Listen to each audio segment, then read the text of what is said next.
What's up, y'all? This is DJ Lean Rock, and today we have a special with the legendary Rhettmatic, Beat Junkie Sound, visionaries, true culturalists.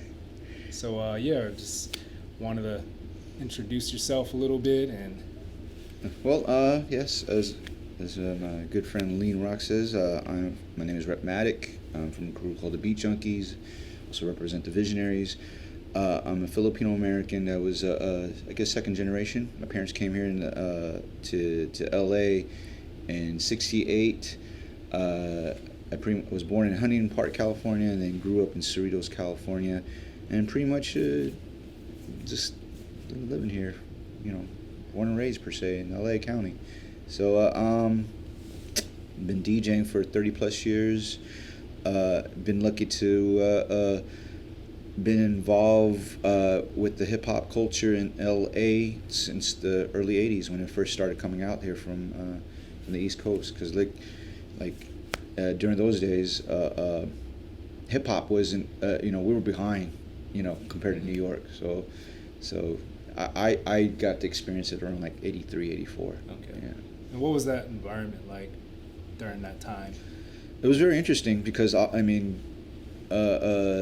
just seeing, like, at the time, you didn't know it was called hip hop like that. Obviously, I think a lot of people that grew up in LA, Rapper's Delight was their first, rap song and stuff. But I mean, before that, you were listening whatever, like, new wave, funk, pretty much, especially it was pretty big in here in LA.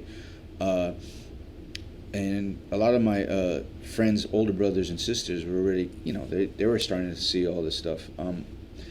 My first experience of experiencing some type of hip hop, besides listening to hearing Rapper's Delight, was seeing in junior high during lunch, some kids would break out their boombox out of their duffel bags, Yeah.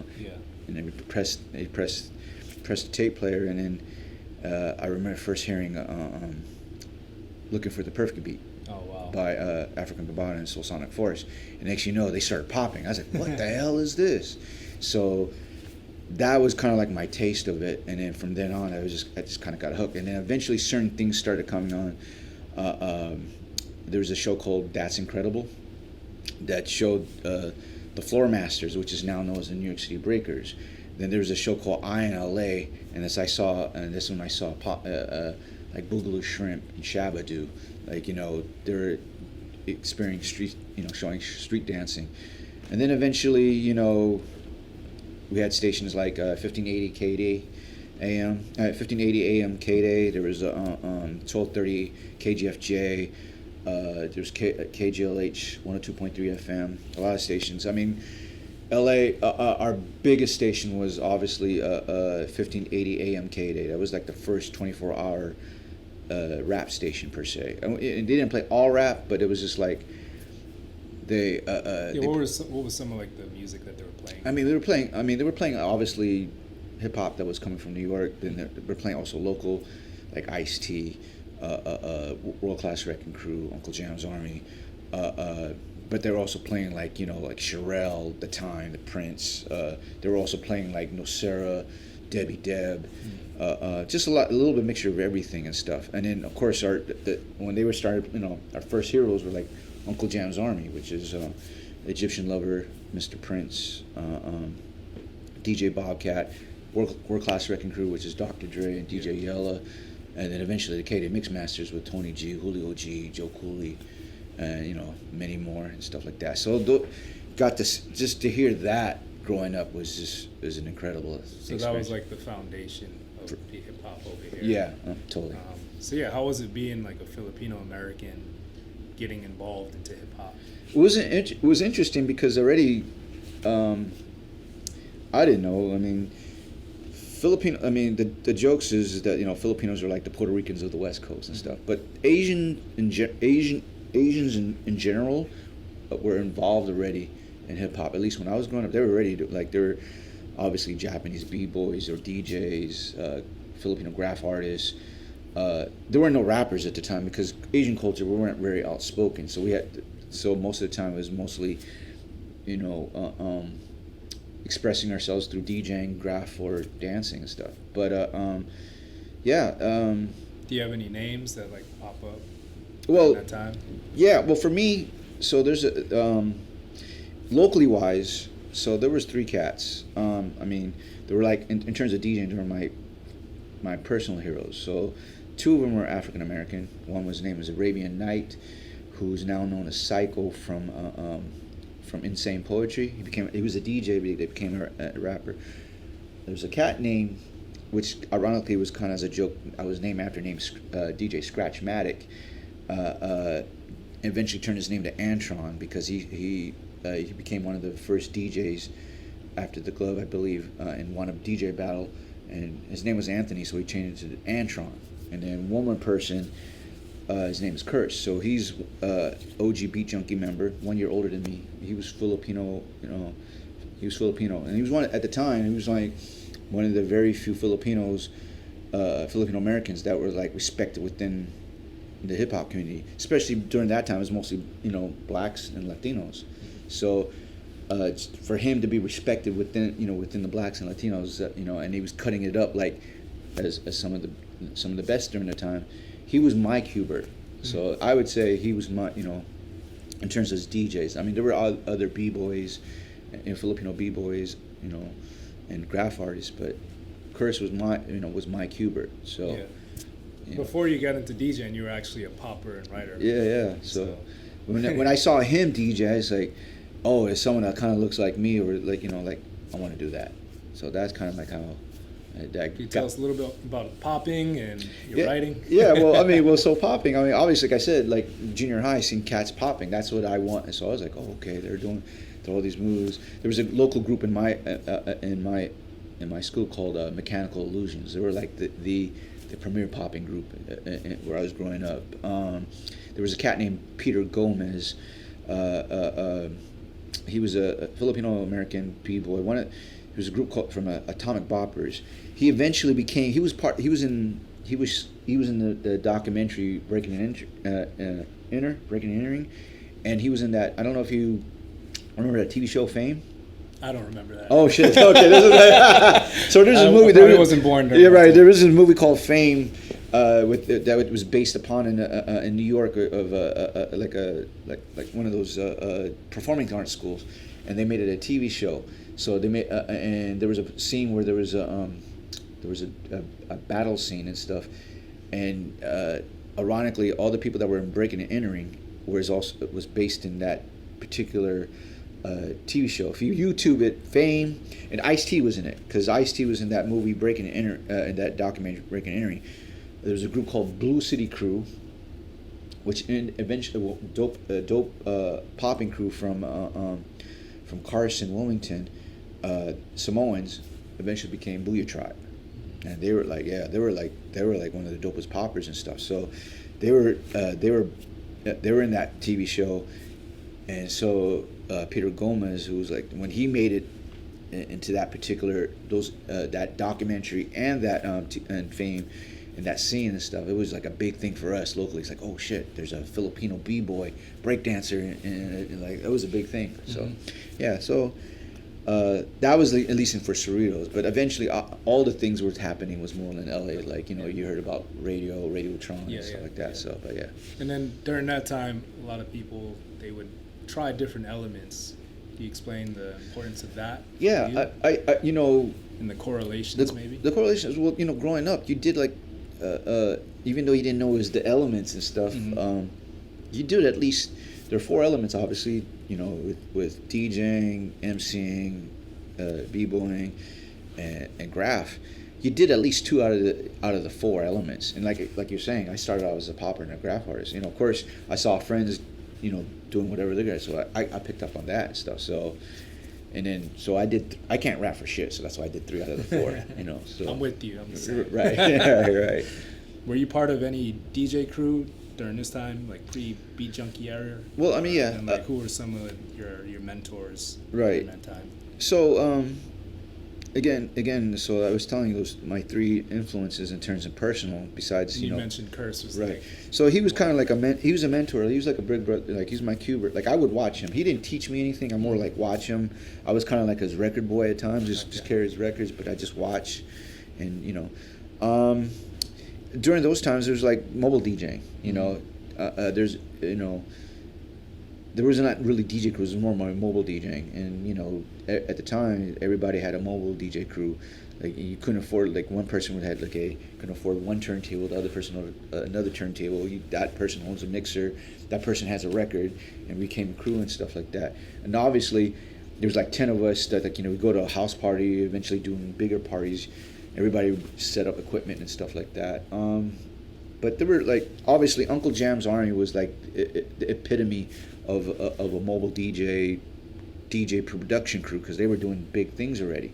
They were throwing concerts. Mm-hmm. They were doing parties at the LA Sports Arena. That was a big thing. And hearing that on the radio. Recently, maybe like 2 years ago, they like did something. Yeah, they did that. So that, the Forum or something? No, it was at the LA Sports Arena. Oh, again. Yeah, at the LA Sports. They were the first.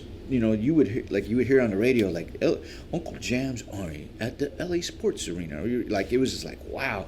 They were one of the first ones to bring acts over to they brought Run DMC, they brought Houdini. Oh, wow. Yeah, they were doing everything. So they were the ultimate.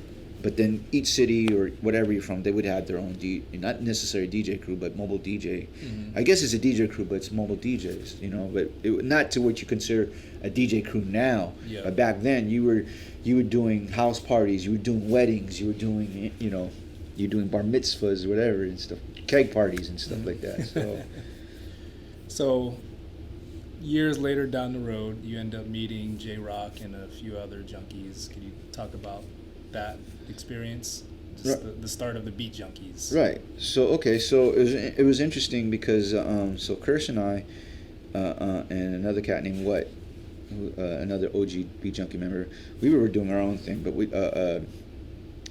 we were friends with guys from Mixwell, Mixwell Clothing. They also grew up in Cerritos, and one of the main cats, his name is Joey Junk One. He would always tell us about Jay. Jay was originally from Orange County, and he would tell he would like, yo man, I got a boy over in Orange County who's really dope, and he would tell Jay about us, and so we used to hear about Jay all the time, and then he would play their mixtapes. Like okay, and then eventually we met at a store called Funky Town Records. It's gone now, but it was in Torrance. And that's how we met Jay, and we were like saying, so that's J-Rock, and he was killing it and stuff. And what year was this? It was like 80, 89, 90. So that's how we kind of eventually met Jay. 92 was when the crew started. Jay always wanted to have his own crew. He was in his other crew, but he wanted to have his own crew where like cats were still cutting it up and stuff. But by that time, like around 89, 90. DJing was considered played out. Everybody was more focusing on being a rapper and stuff like that. So we were still cutting it up. And K-Day went off the air too as well, so there was no exposures for DJs and stuff. So Jay says, I've always wanted to have a crew. I want to name them the Beat Junkies, and we're going to wear these Green Lantern rings. And it's crazy because he worked at a comic book shop, and he had these boxes of glow-in-the-dark Green Lantern rings, and says like, we're gonna start a crew, we're gonna wear these rings, and says like, okay, so that's how the Junkies started. Welcome to Juice Hip Hop, and today's segment is called Rhett's Mathematics. My name is Rhettmatic. I'm from a crew called the Beat Junkies, and today I'm gonna teach you guys, talk about at least simple basic techniques for DJing, and show you how to do the baby scratch, and do some manual loops, and maybe some basic beat juggling. But let's start it off like this. Scratching, for all you DJs out there that always want to learn how to do the jigga jigga. So, check it out. So, the baby scratch, the most important scratch of all the techniques that you will learn as a DJ, invented by the one and only Grand Wizard Theodore. Scratching is basically the percussion sounds of moving a record back and forth. Now, if you can see here, I have two turntables and a mixer. I'll do a little breakdown, stuff like that. Scratching, if you always wondered, the jigga jigga, is putting your hand on the record and moving back and forth with a particular sound. We're going to use a sound called the ah sound, so you can understand this is the ah. Now you're always wondering, like you're probably wondering why do you have these markers right here? Those are the markers that tell me, let me know where the start of the sound is. Now, for other future references, there's I'm sure other YouTube footages. It can show you how to put the needle on the record, whatever or not. But right now, just for time purposes, I'm gonna keep it short. If you do have records of vinyl, and you have the off sound, make sure you have a marker and make sure it's the starting of the sound that you want to use. But we're using Serato, so it's for again time purposes. When you do, make sure if you're using Serato, make sure you have the off sound, 12 o'clock sound right here. Again, we're using these as markers. Whether you're left hand or right hand, you want to put your hand. Let's say I like to scratch on my left. You put it on the 9 o'clock on the record, right? Same thing if you're right hand, put it on 9 o'clock right here. And what you do, scratching is basically a forward and back motion. Forward and back, not back and forward. It's forward and back. And what you do is you watch the marker. So the ah sound starts at 12, right? If it ends, pretty much at 3 o'clock.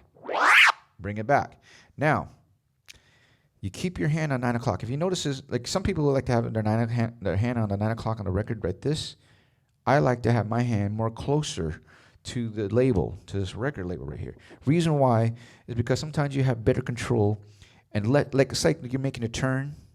You go more, and if you're more inside of the curve, it's more less movement, but you're more faster. Versus if you're outside, it tends to be more longer, and then you might hit the needle. So versus right here, my hand right there is closer to the label. Less movement, but more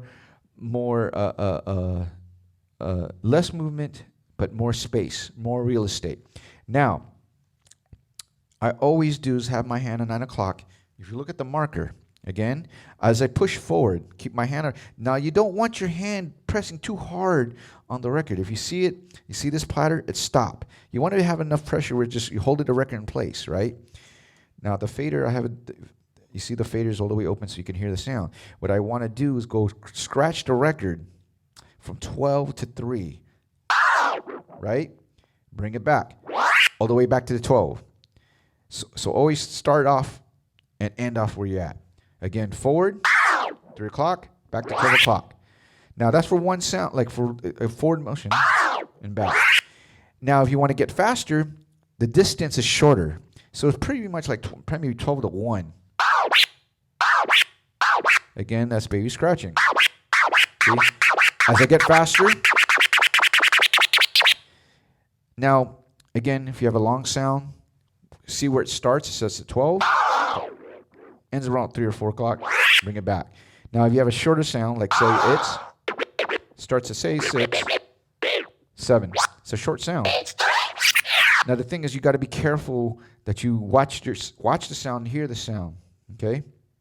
Now, so again, if we're doing scratches, a baby scratch, if you have a long sound, you can do a forward, back, forward, back. As you get faster, you shorten the distance.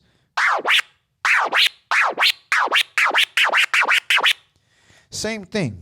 If you're on the right hand, I have my hand on the 9 o'clock. 12 o'clock is the sound. Put the fader all the way over.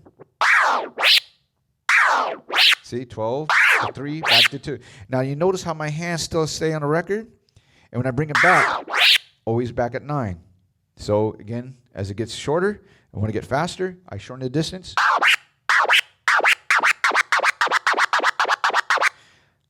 Always forward motion and back, right? Let's do this with the beat.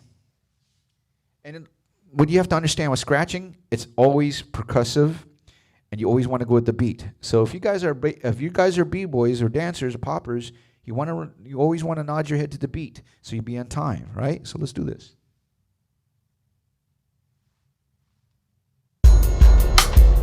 Right? Nod your head to the beat. Take my hand, put it at 9 o'clock. I scratch with my left hand. Now if you have a turntable, this is a start and stop button. Press it on. Make sure you keep the record in place while the platter's moving. Now I'm going to count it off. You guys know your bars. If you're a dancer, you should know your bars, right? So I'm going to count it off and do it like this. So it's like this. 1, 2, 3, 4. 2, 2, 3, 4. 3, 2, 3, 4. 4, 2, and we go like this.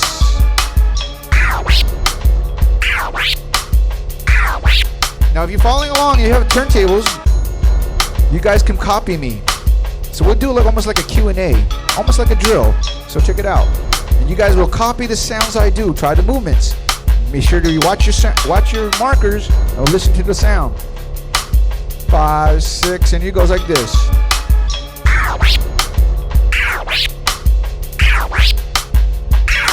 And you go, right? Down it. Check it out.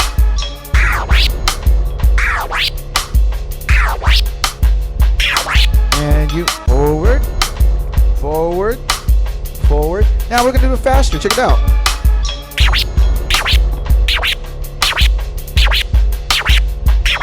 And do it, do it, do it, do it, do it, do it.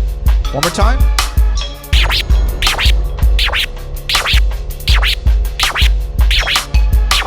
Do it, do it, do it, do it, do it. Now we're gonna do it faster now.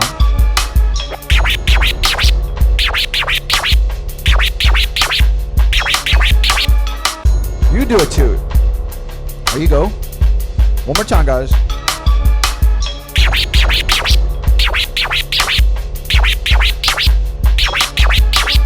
There you go. Always forward and back, and stop. That's basically the basic of the fundamentals of the baby scratch. So here's the thing, guys. Always practice. It's the same thing whatever you're doing. If you're a b-boy, you're a dancer, you're a graph artist, you're a rapper, practice your drills. Practice makes perfect. Practice makes permanent. Okay? Have fun, guys. We'll see you soon. So when did the battling and all that start? And We eventually started more into getting more in battling. Like I say, 93, 94.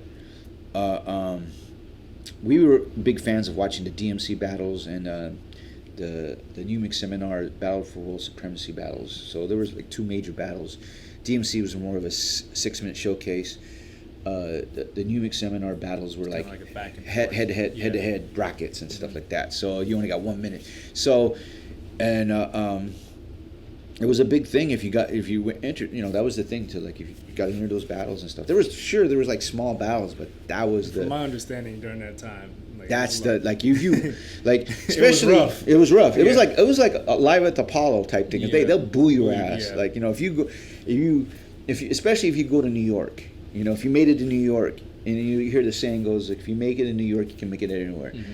And it was kind of hard for being from LA and being from the West Coast, because New York is the Mecca. Mm-hmm. So really had to prove yourself. You really had to prove. That was a big thing. If you can prove yourself and get respect in New York, that was like the ultimate. It's like you made it. You made it. Yeah. And what pushed you like to really get to that next level with that? Like, what was it during that time? Because I know, you know, now certain competitions outside of DJing alone, you know, money's involved, but back then there obviously wasn't as much money. It was just respect. It was just. I mean, I think it's just in general with all the elements. It's just, you know, we were just doing it for the love. You know, money was like more like a icing on a cake. Mm-hmm. It was just, again, the respect. Like, yo, there goes he's one of the dopest right there, and just to have that, to have a title or have at that time, just to be respected. That from there it can help you, you know, launch you to do different things. You didn't think about having a career. It was just like you want that respect, and if your heroes or your peers respect you, that was like worth more than $1 million, really. That was at that time, you know. Okay. And as far as just DJing, you guys are obviously technically sound, but there's a strong emphasis on just being really funky. You still had to be. You still have to have strong fundamentals. Like you know, you can have all the technical stuff, but if it doesn't sound pleasing to the ear. It doesn't sound. You're not on beat. You don't have the rhythm. It doesn't matter really. So we still believe in technical stuff, but you got to have a solid foundation. Yeah. That's always been like, I think it's just in general for our generation and stuff like that. We just happened to help push it. We didn't even know we were going to push new styles, but you know, you still got to be on beat, still be funky. Yeah. It's like that for every element, pretty much. Right. You don't want to be wild with the Definitely a lot style. of correlations between that Totally. and breaking. You know, it's Totally. the same thing. Yeah, totally. To me personally, I feel like, you know, the most important thing is being on beat. Right. And mixing. Well, people think scratching is important. No, mixing is, because you got to learn how to blend on beat, or else it just sounds like shoes in the dryer. Yeah, I look at it like you're a part of the song. Right. You're an instrument within the song. Totally. So it's like you got to know when to go in, but also When to know come out, right. back a bit. Totally. So yeah, could you talk about some of your experiences within the DMCs and the ITFs? And I know at one point you won the '96 DMC. Was it national or just West Coast? West Coast. So okay, back then for DMC, in today's eras of DMC, you got different regions. You know, back then it was just only West Coast and East Coast. So anyone from the West Coast, whether you're in LA, Frisco, Seattle, all competed, and they would pick the top 2 or 3, and then same thing, East Coast pick the top 2 or 3, and then you guys have to battle for the U.S. title in New York, and then whoever wins that goes to the Worlds. So that's how it used to be. Okay. Now it's like you know. If you lose here in LA, you can try it out in Chicago or whatever. Mm-hmm. To make it. But back then it was more harder, because you had to go against a lot of people. Who are some of the people you had to go against? Well, man, when I first earned the first DMC West Coast battle, it was '94. I had to go against Babu, Shortcut, Melo-D. So all your crewmates. Disc, who else? DJ Quest, a lot of the heavyweights back then. Yeah, I had to go against sometimes with your own crew members. The same thing too. Also in New York, the X-Men had to go against each other too as well. And it was a thing too, because like going back to we were talking about Filipinos and stuff. Qbert, I mentioned Qbert because Qbert was the first Filipino American to win a national DMC battle, the USA battle, and go to the Worlds. Technically, you know, like maybe I'm pretty biased, but I thought he should have won. But you know, but for us as Filipino Americans, we didn't really have any heroes. I mean, in terms of like Asians, of course, you got Bruce Lee.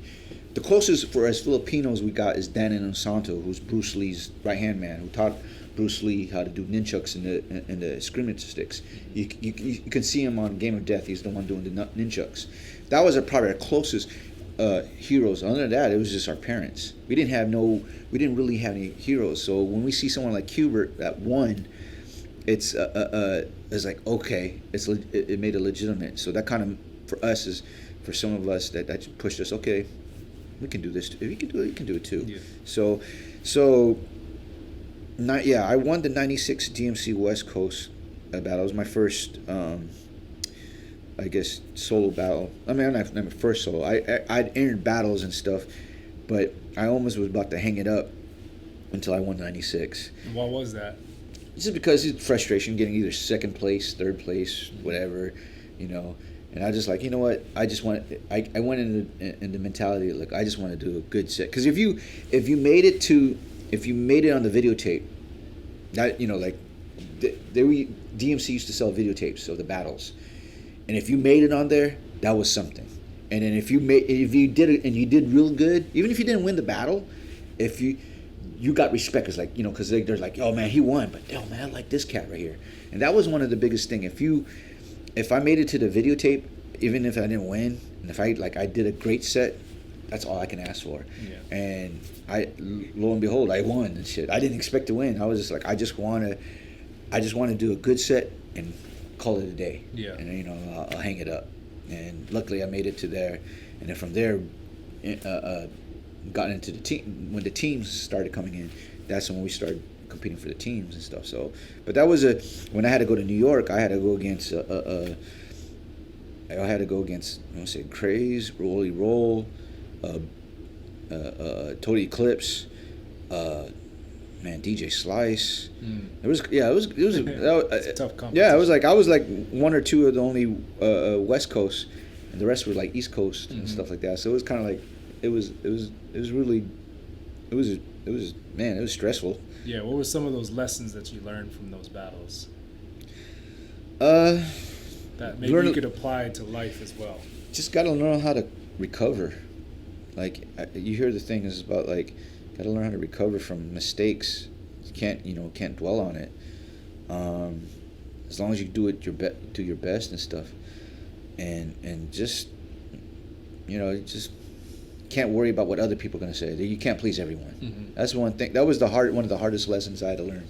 So yeah, around this time is when you started making a shift out of battling. Yes. Am I correct? Yes. And what happened with that? Why did you kind of shift out? Well, I mean, I think during that time, all of us in the Junkies were getting busy. We're starting to get, like, Babs was part of Dilate People's. They were starting to blow up. Melo-D was, he was starting to get into radio. So he started spinning on 92.3 The Beat with Julio G. J-Rock was, like, in the transition of also doing stuff with Stone's Throw and doing radio.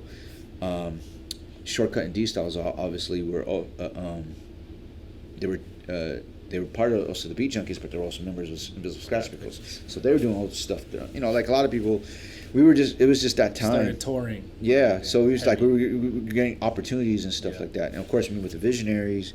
So it was just kind of like, let's just take this ride, let's just take this opportunity and do it. And that's pretty much out of it, like, because battling, like, I'm sure as a B-boy, when battle season come, all you did was just close the doors, don't know anything, and just practice. Yeah, right. And practicing for battlings was stressful. Yeah. To come with routines. And you're also kind of just secluded. Right. So when we had these opportunities, we didn't have time. Yeah. So. And this is like when things started getting more global for you guys. Right. Exactly. Especially after winning the '98 ITF Team World Championship, defending our title, and then Babs and Jay did Sound Bombing 2, on Ruckus. On Ruckus. Also, like, again, J-Rock was also starting. He was, ironically, was the only DJ for Black Star. He was started touring with Black Star. Cats would, have these opportunities that were like, oh shit, we can actually do this. Yeah. For a living and stuff as a career. So. And how was it like touring during this time? Do you have any like wild stories or anything? There's so many. One that you could share. Oh man, I know this. I talk. It's been brought up on our own podcast, Beat Junkies podcast, that there was a big tour called Watermouth Tour, which is Jurassic 5, Dilate People's, Beat Junkie, Supernatural. And it was a big thing for us because it was West Coast, LA in general, and we're touring the whole United States. We did a 2-month tour, and one of them was also because as a joke because I did stage diving. Oh. So it was kind of like a thing. Shortcut and myself at the time were roommates, and we were like, yeah, man, we're gonna go on tour. And he was like, man, we gotta do something. It's like, fuck it, let's go stage dive. He's like, oh, I'll stage dive, you stage dive. All right, cool. So there was a time when we were like, are you ready to do it? He chickened out. I was like, man, what are you gonna do? Come on. It's like, and he goes, I'll pay you to stage dive. You pay me to stage dive. I'll pay you to stage dive if you do it. And I was like, how much, dude? At the time, it was like, I'll give you $80. I was like, $80? That's pocket money for money, whatever. So it was Washington, D.C., and our road manager was telling, like, when he found out I was going to try to do it, he schooled me how to stage dive, because they used to road manage for a lot of bands and stuff. And he says, okay, if you do, you got to run, you got to go like this, right? And it happened during Dilate People's set towards the end, and it was like, okay, if you see that patch of crowd right there, make sure you're right there, because they can't move, because if you don't go where they are and they move, hit the floor, right? So I'm psyching myself out. Shorts, yeah. I'm going like this. I'm pacing back and forth, right? And then all right, Work the Angles. This is Dilate's like classic song. That's their last song. So they're on the last song, getting ready. And so the road managers are like, get ready. Run towards the end, run out right over there. So I'm pacing back and forth, and this is funny because Raka from Dilate People was like seeing me in the side of the eye. It was like, what's wrong with Rhett? Why is he pacing and stuff like that? Is there something wrong? And then so they're doing their chorus is like, I work the angle sharp and precise. And then the road manager says, now start running, right? And Rocca says he thought I was trying. He saw something. He thought I was about to start a fight, or stop a fight, or something like that. I start running. They're rhyming. I work the angle sharp and precise. Dilate. Oh! They stopped doing the chorus. Babs is scratching, and he stopped mid scratching. He was like, what the fuck? And I did a stage dive, and that's that. And then from then on, it was kind of like it was an inside joke that I started stage diving. Steve Aoki before Steve Aoki. Basically, before throwing cake or anything like that. So every part of the show throughout the tour, I was part of dilated people's things. Like when they do dilated people's, I come out stage diving and shit like that. So that was the one. I mean, that and just touring with all the homies. Yeah. That was a big thing for us. And then a little later, you had a pretty close relationship with J Dilla. Mm-hmm. And from my understanding, you did a tour with him? Yes. So when Dilla moved out to LA, obviously he was already, hanging out with Wolf, J-Rock, Madlib. It was funny because a lot of people, I didn't know this, there were really people from Detroit already moving to LA. Kareem Riggins was already living in LA. So Mr. Porter from D12 was living out here too as well. So when Dilla started coming out, I'd be lucky enough to hang out with him and Madlib and J Rock, because Dilla was a real cool guy, but he was also private. Kind of like keep a small circle. Yeah, keep a small circle and stuff like that. So I was lucky to be part of that circle. So obviously, like towards the end, when Dilla was sick. But I didn't know how the extent of it, how sick he was. I mean, J Rock would tell me, Wolf would tell me, but B Plus would tell me, but I didn't know how extent.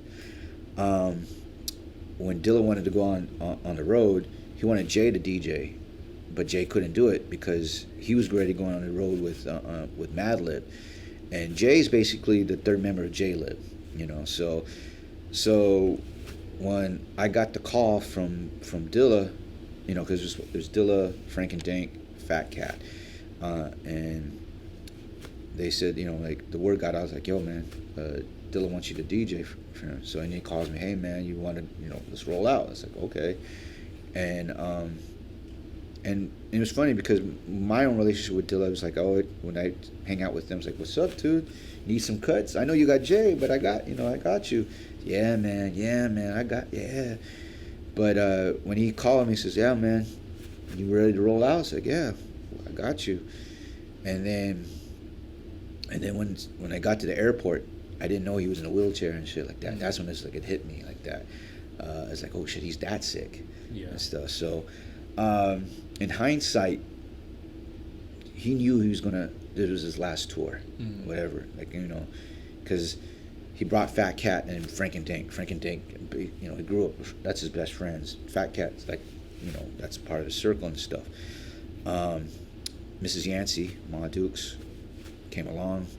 Dave New York, rest in peace. As a brother, I got close to Dave because of Dilla and stuff like that.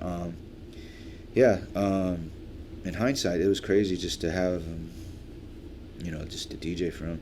I think he knew that it was his last tour, so it was his own way that we weren't gonna do work, because originally I was supposed to do something on The Shining, but that never happened. So I think he knew foresight that if we're not gonna do anything recording, at least take you on tour. Yeah.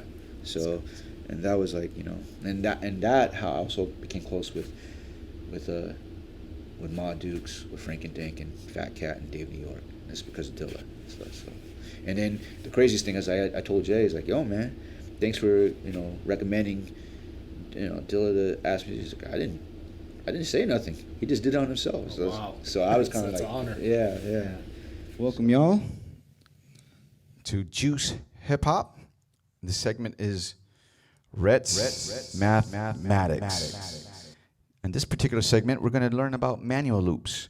Now, manual loops, what is that? So taking two copies of the same record and repeating a loop, right? And you're manually moving the records. For time purposes, I'm not using the original record. I'm going to be using a song called Big Beat by Billy Squire, but I'm using Serato, so just to show it more easier. Because most of the time, most people don't have the records. You guys will be using Serato and Serato records, right? So same thing. Big beat records. Like I told you in a segment of scratching, we use our markers, right? The markers is indicating like reading like a clock and telling you the start of the song. For big beat, my start of the song is 12 o'clock. So if you notice that, again, I drop it. I'm doing a baby scratch to let it release.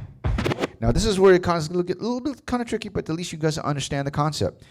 Manual loops is where, again, you can watch other segments on YouTube to tell you the more details, but I'm just going to just do the meat and potatoes.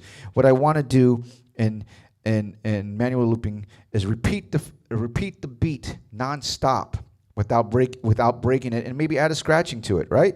So what I'm going to do is do what you call 2 bars and 4 bar manual loops, right? 2 bars, if you know your phrases, if you're a dancer, you should know how to count a beat. 1, 2, 3, 4, 2, 2, 3, 4. That's a 2 bar. 4 bars is 1, 2, 3, 4, 2, 2, 3, 4, 3, 2, 3, 4, 4, 2, 3, 4.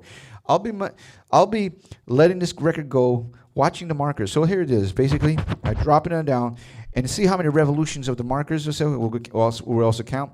And I forgot to say, DJing is basically the ultimate multitasking. You're doing a lot of things at one time. Basically, you're doing this, So that's what DJing is. So check this out. I drop it on. 1, 2, 3, 4. 2, 2, 3, 4. 3, 2, 3, 4. 4, 2, 3, 4. That's 4. That's 4 bars, right? So now remember I told you guys the beginning of the song is 12 o'clock. But I had to rewind the record. 1, 2, 3, 4. It's like 5 revolutions, right? But the thing is, guys, you don't want to hear that as you rewind the record. We have a thing called a cueing system. Again, for more details, you guys can watch it on YouTube. I'm sure there's things, or you guys can go to beatjunkies.tv, which is the Beat Junkies online DJ school. So, anyways, I'll be queuing out the system, rewinding the records back and forth, using the headphones, making sure I don't hear any of the back sound, and keeping a continuous loop. So it goes like this: 1, 2, 3, 4. 2, 2, 3, 4. 3, 2, 3. Open a fader and I drop it. 1, 2, 3. I'm rewinding, finding my spot, counting in my head, and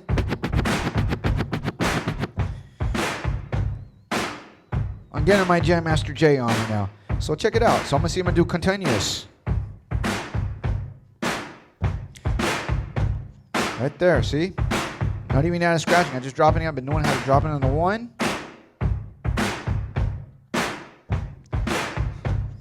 Now let's see if I can go faster. I might add some scratches.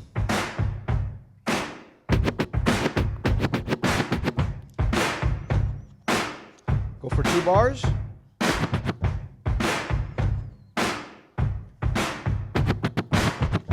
Right? And it goes.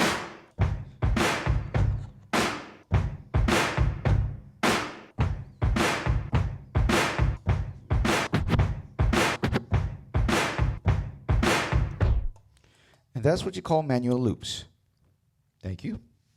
So, Rhett, how have you stayed consistent for so long? Like, how have you done it, bro? You've been doing it since, what, 83? In all honesty, is that, and it sounds cliche, but I'm still a fan. I still enjoy doing it. It's like, this may sound crazy, but even if I was like working a 9 to 5, I still be doing this because it's we were talking off camera how we're introverts. Mm-hmm. Hip hop helped me, made me grow up. Like, it made me find myself as a person. I had to learn how to talk. you know. And especially if you're getting into more of the business and the industry, you had to learn how to talk and stuff. So, and then like you're doing these interviews. Like 20 years ago, like, like no, but yeah, I'm still a fan. I still buy records. I still try to like, I still, try to see what's dope, and I stay in my lane and just remind myself, why did I do this in the first place? And basically, the culture is like, it's the music, the dancing, everything about it. It's therapeutic. It's for me. If I didn't have this, I'd probably be, I don't know. I honestly don't know. So, true testament to that. I got to give you your flowers for this, but I literally will see you everywhere. You're not even on the bill, but you show up and you support so many events. I've seen you at like Boombox, Do Over, plenty of other like smaller parties in LA where you just kind of come through and you're just kind of just absorbing everything. But just even at some breaking events, I've seen, like freestyle session, B-boy summits. So what is it about that? Well, not only being a fan, I'm still a student. Yeah. Like I still like, like I learned this a lot through the journey, is that you can't always, sure, you have your fundamentals, but you gotta learn something. You gotta, like, how do you can become better? Like, and as you get older, it's kind of harder to learn some of the newer techniques and stuff, but at least you got to know what's going on. So we talked about this offhand, because like in hip hop, there's a generation gap. There's a gap with the older generation, the younger generation, and again, in some ways, it could be our generation's fault for, like, because we came up that you don't want to bite. You're not to bite somebody's techniques. You're not to show. You don't want to show your secret weapons, because especially it's competing. You might have to battle at a drop of a dime and stuff. So you don't want to show your secret stuff. Your backup plan or something like that. You only do that within your own crew or friends and stuff. And I realize as you get older, like, why is it different genres or different cultures? They're always passing down, carrying on tradition. And you have the thing where younger cats are like, they see things that's like, they see the end results. They don't see the process. They want the instant fame, because of now how things are. Everything's so fast. Whereas back then it was like, it took a while to get there. Yeah. But so for the generation, I get it, the older generations, because they took a while to get there. Why should I give it up after I worked so much hard? Whereas now everybody can just get it easy. But I think this goes just in general. You hear everyone just complain. And I seen this, watching this between whether the younger generation and the older generation, is all they do is complain, but they're not contributing. And then I learned too, is like, do I want to be that old geezer on the porch, get off my lawn type shit, but then they don't contribute anything, on some Al Bundy syndrome, where, like, I remember I did fourth touchdown in the fourth quarter like this, I saved the game, but that's just one thing, When you realize as you get older, okay, you got this. What are you gonna do after that? What are you gonna do after that? What are you gonna do after that? And that kind of like was one of the lessons I've learned. And I've always don't want to be, me and the guys that, we don't want to be those, and we, it's want to learn and shit like that. And then whatever I can learn from, I can't take everything. I apply what works for me. I'm not going to try to do whatever they're doing. I just take whatever I can learn from it and apply it to me and stuff. Like, yeah, I'm still a student and a fan. So now we're like in a new transition now, and you guys just opened up the Beat Junkie School in 2017. Yes. Can you talk a little bit about that and that process of how it came about? Right.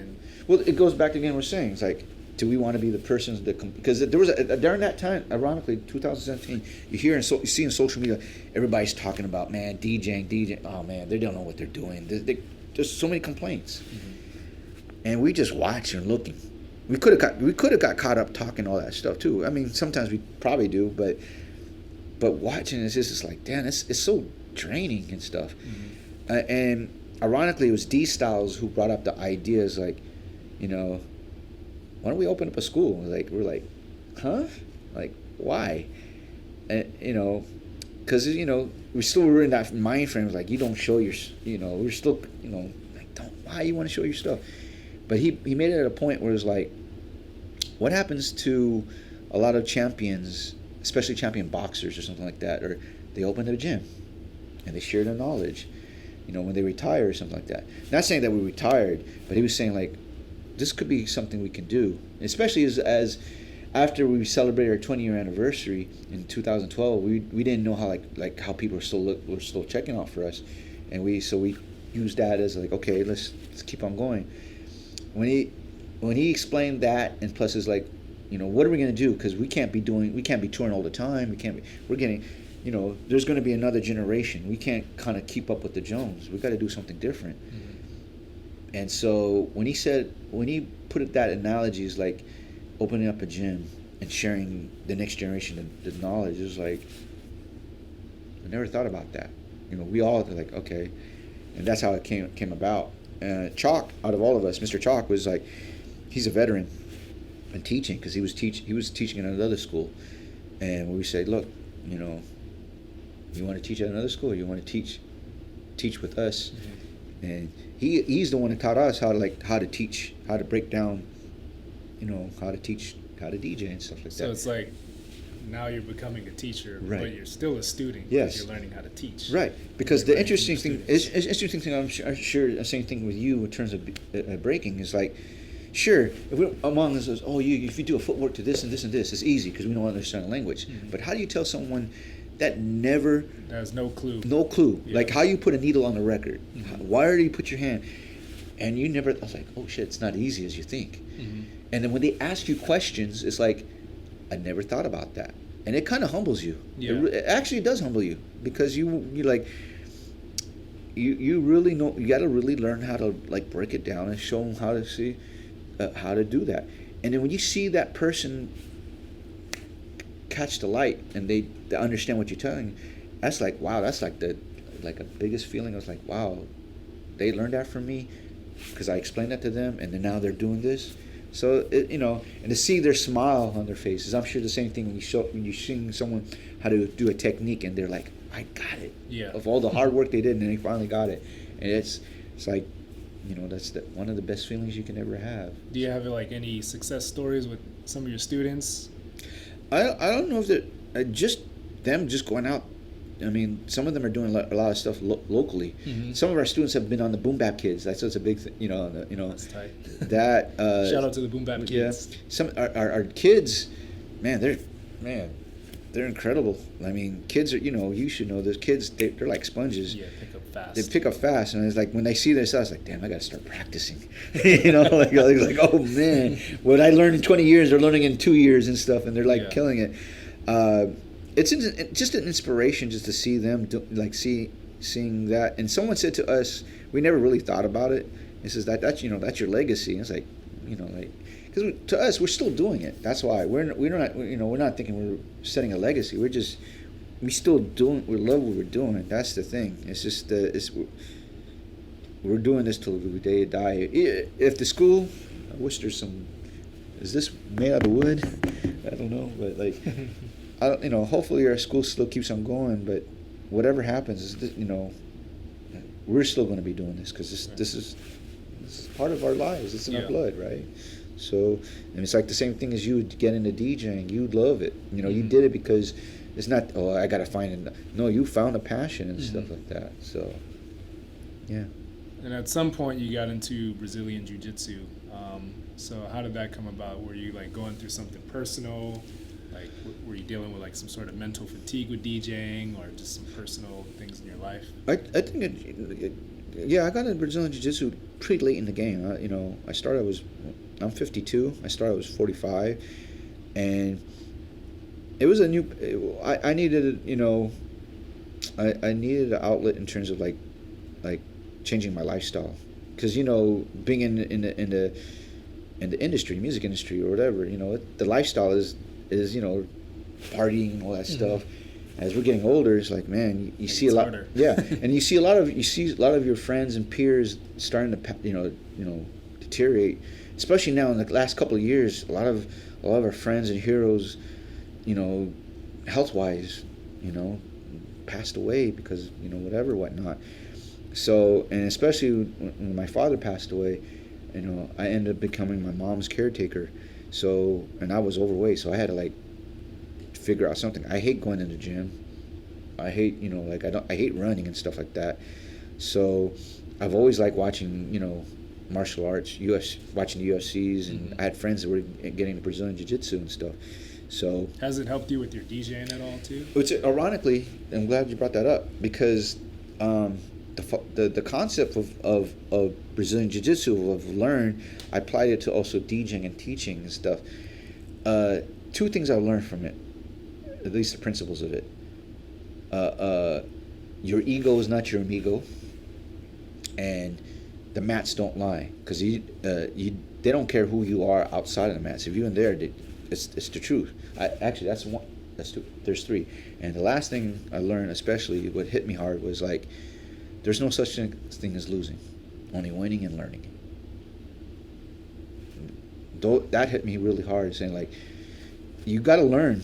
You have to learn how to lose. You have to learn how to tap out so you can learn your mistakes from it. And then all those concepts just kind of put me in place in terms of sure, I'd done this and done that. End of the day, nobody really cares. Nobody really cares what title you won and stuff. It's you can't have that sense of entitlement. That really hit me hard in terms of I'm nobody.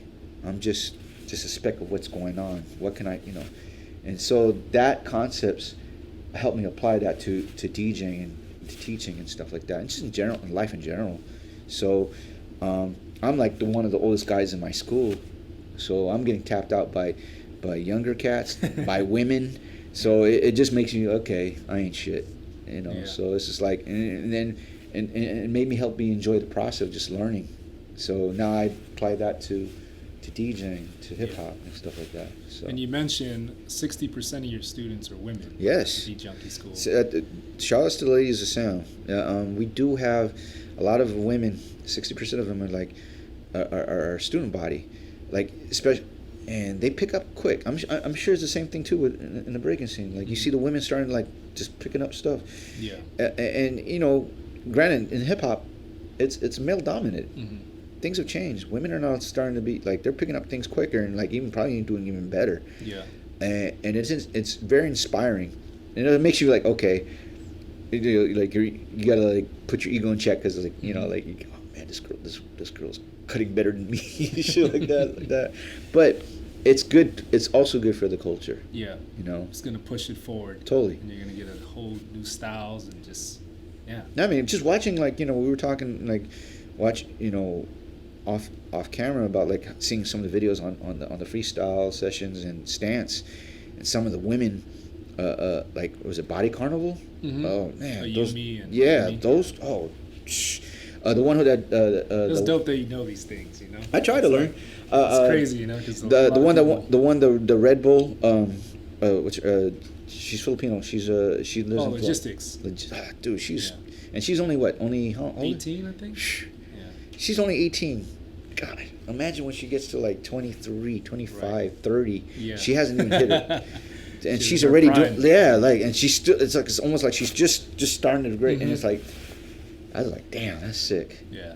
So inspiring. It's very inspiring. And it makes you, and then you see some of the older cats that are coming out, you say, off record talking, you interviewing Ken Swift. Ken Swift's still doing it. Mm-hmm. Poppers Popping Pete. Man, still killing it. You see cats, they're just, as DJs, Jazzy Jeff. Mm-hmm. He's a perfect example that it doesn't matter as long, sure, there's other DJs technically get better than Jeff, but he's still doing it, mm-hmm. and still doing it to the fullest potential of what he can do. It's crazy too. It's the two craziest parties I've ever been to, both Jeff parties. And it was later on in his career, so it's just And what's crazy, Jeff was the one who actually, he's another inspiration in terms of you need to evolve. He was the one that got us into Serato. We technically we're kind of like Serato or Final Scratch. He's like, nah, you need to check this out. See him when he introduced us to Serato and see him still doing transforming and all cutting it up. All right, if Jeff can do it, we can do it, because he's the OG. Right. You know, can't say nothing. You can't say nothing, and he still can bust. Yeah. That's the craziest thing. It's like you can't can you do better than him? All right then. And then when you hear some of the older cats saying, all right, you tell that to Jeff then. You tell that to Jeff. And they can't. They can't. Yeah. So that's an inspiration. It's like you need to evolve. Mm-hmm. You know, sure, there's always going to be someone better than you. You just got to do you. So you've identified like the gap era issues. Do you feel like some of that plays in part of not having proper documentation, where everyone is just so focused on putting their issues out on social media? Because I know like within hip hop, you don't have a lot of actual practitioners that have released their own books or whatever. Right. So what are your thoughts on that? I think it does need to be documented. You know, there needs to be some type of documentation, some type of documentary. Because like, who's going to tell the stories? Right. I mean, and if you look at anything else within music or even sports, right, like the practitioners always have, a lot of them have their own books, you know, totally, to kind of give their perspective. But I mean, hip hop is I think it's, I could be wrong, but hip hop, it all depends really, because again, it's also ego based. A lot of it is, you know, so some people say no, you know. I mean, from us not being from New York and being in the Mecca, so we hear things that we learn from over the years. But if we're from our own generation, from here, like say LA, I like to think I can safely say I'm lucky to see the evolution of hip hop in LA, and still able to be participating in it and stuff. But it gets tricky because you don't know who's legitimate. I mean.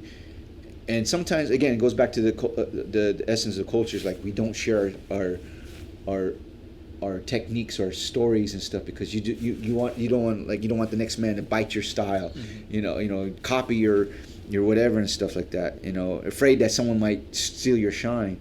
But I think in order for our culture to survive, we have to share. I really do think we do need to. We need, I don't know how or what, it's being done. It could be done more, but there needs to be a generation gap.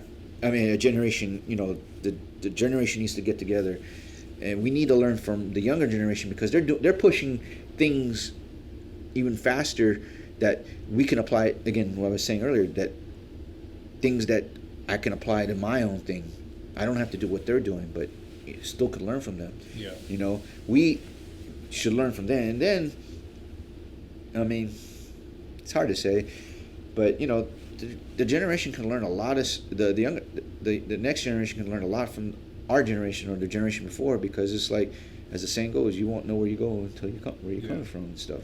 You know. Also, a lot of the mistakes that we've made in the past, they can learn from. You pointed out something about mistakes. At the school, we try to teach. We try to break all bad habits that we've learned and not teach it to the, you know, like to our students, because some of us, like, you know, we scratch with one hand, you know, or we.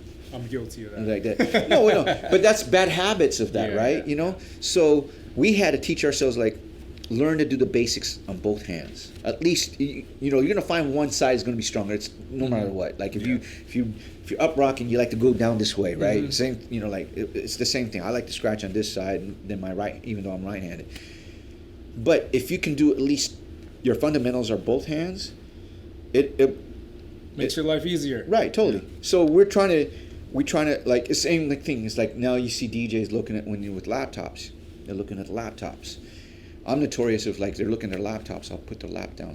Like, you know, like I don't want them, like, you know, like I don't want them we don't want them looking at their laptops like they're reading emails and shit like that, you know. DJing still. You want them to kind of be like focusing on what's going on around them. Technology should not be controlling you. You control technology. It's the same essence. You being with the music.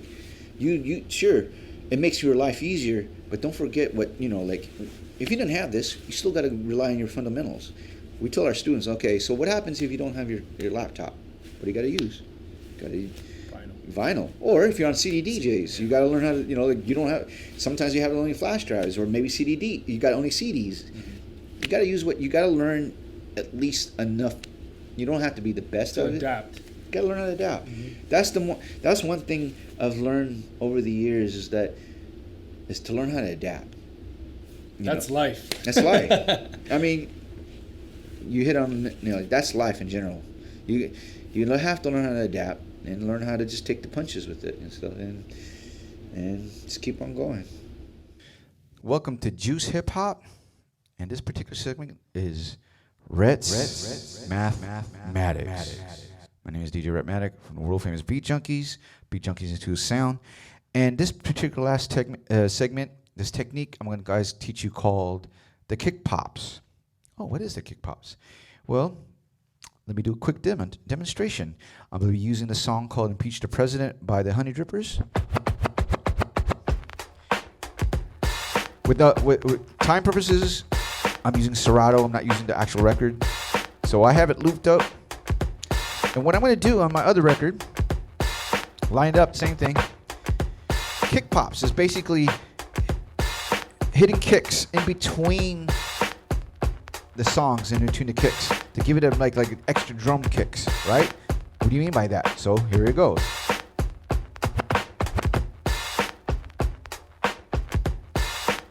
See? I'm doing releases on the kick and muting in the other side to hear the other side.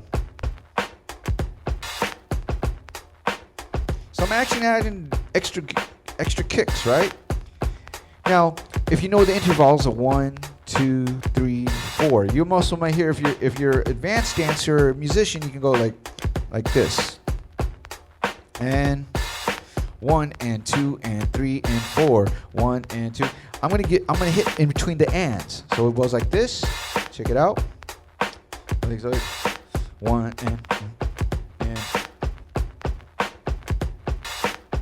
See, I'm muting this stuff. As I get more advanced, I do it even more shorter and a little quicker with the releases. And if you notice my fader album, I might even open it up like on a peekaboo style, like this.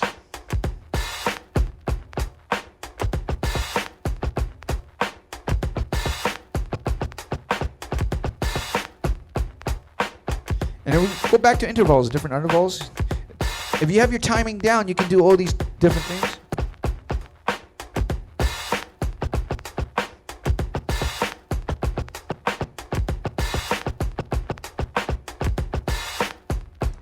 So, what I did, again, this is a technique called release with the fader. Crossfader right here. And basically what I do is releasing the song. Now remember we did the baby scratch earlier, having the record having the hand on the record, and then keeping it forward and back, right? There, that's a baby scratch. But the difference is now releases are basically lifting the record and then bringing it back. So I'm basically letting it go and catching it back. Now the thing is, I'm using the crossfader as almost like an off and on switch that you don't want to hear that back sound. So I'm basically like this. So I open, close, release. Open, close, release. Now I gotta watch the marker because look, if I let it go, it's a short sound. So I gotta watch it and listen. So again, let's do a simple. Slow it down. Right? I'm gonna go in different time signatures, all right? Here we go. 5, 6, 7.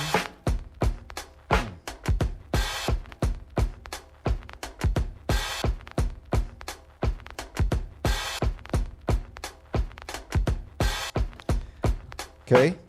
I'm gonna do another different time signatures like this. 1, 2, 3, 4, 5, 6, 7.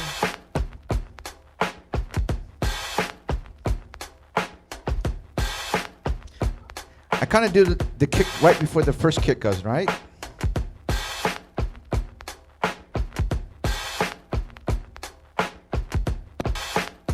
And then if I want to get a little more fancy, I do it like this.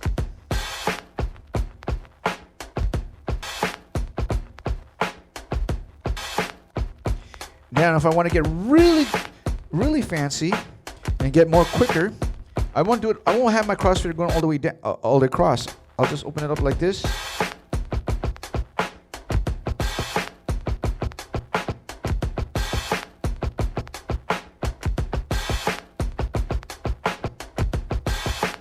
For more advanced techniques, there will also be what you call the hi-hats pop and a snare pop. So I can do stuff like this. But this is for like all my advanced cats.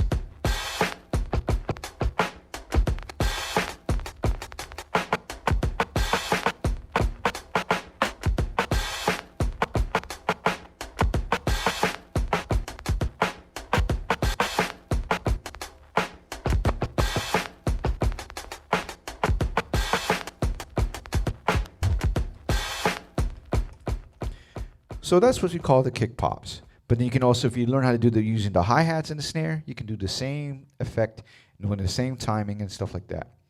So once again, my name is DJ Rhettmatic. Thank you for joining Rhett's Mathematics. Thank you to Juice. Thank you to Lean Rock. And I will see you guys soon. Peace.